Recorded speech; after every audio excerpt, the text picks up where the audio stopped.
It's Ethan Skolnick for Five on the Floor and the Five Reasons Sports Network. Make sure you like and subscribe all of our content so that you'll get it as we go forward here in the NBA Finals and also in the Stanley Cup Finals with the Florida Panthers in Las Vegas tonight. I'm in Denver. You can follow me at Ethan J. Skolnick on Five Reasons Sports. I'm in Mateo Mayorga. You can follow me at Mateo Mayorga23 on Twitter. We just finished covering the press availability between Game 1 and Game 2. Game 2, of course, 8:30 Eastern, 6:30 Mountain Time on Sunday. We heard from the Heat.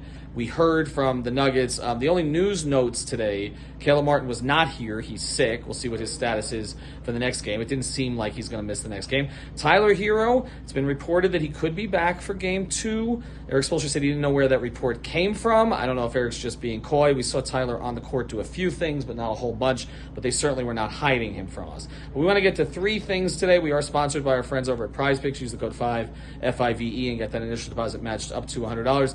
Mateo, the first thing is the shooting, because there was a lot of conversation about it. The Heat got a lot of open shots. Mike Malone spoke to that in saying, the Denver coach, he said, we didn't play that well. We gave up 16 open threes. They only made 5 of them. If the Heat make 8 of those instead of 5, this game looks different. And one of those guys obviously was Max Strus. I'll get to that in a second. How do you think the Nuggets will guard in this game? Will it be any different than they did in Game 1? You know, I don't think they're going to overhelp as often. Jeff Green talked about, recognizing what the Heat are doing, staying in front of the ball, not, overhelping too much. But Coach Malone said last game that one of the things that we want to do is give Miami the long 2 instead of the 3 ball. So that's probably one of the things that's going to change going forward.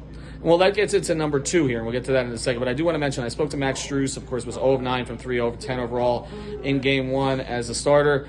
I said, has Spo said anything? He says he really doesn't need to. And again, I asked Erik Spoelstra, and he recalled this situation with Mike Miller early in his career where he told Mike to stop shooting, and he learned from that over the years, and since then he doubles down. Okay, he says keep shooting more. Max says he had a good practice yesterday, had a good practice today. He feels to be ready to go in Game 2, and he has bounced back before. But you mentioned the long 2s instead of the 3s, and this plays into our next topic, which is Bam Adebayo. Because Mike Malone came out and said, look, we have a lot of respect for Bam Adebayo. It's not like we're trying to make him beat us, but 26 points on 25 shots, we'll take that. But the crazy thing about that is he was efficient. Bam was efficient. He made 13 of those 25. He just didn't get any free throws. Right. So Jokic talked about maybe guarding him a little bit harder in this game. Do you think they're comfortable with Bam scoring like this?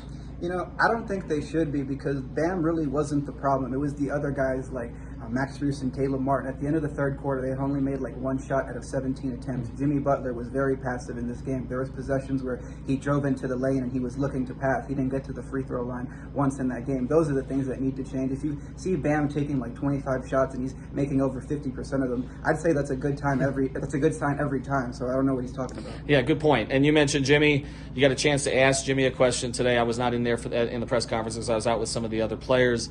What was the message from Jimmy today? Well, specifically, I asked him about the length of the backline defenders, Aaron Gordon and Michael Porter Jr., how much that affected his on-ball usage in Game 1. He said not at all. He's pretty much seen good defenders all the time, but that he just needs to do a better job of getting to the rim and having the ball, get to his teammates.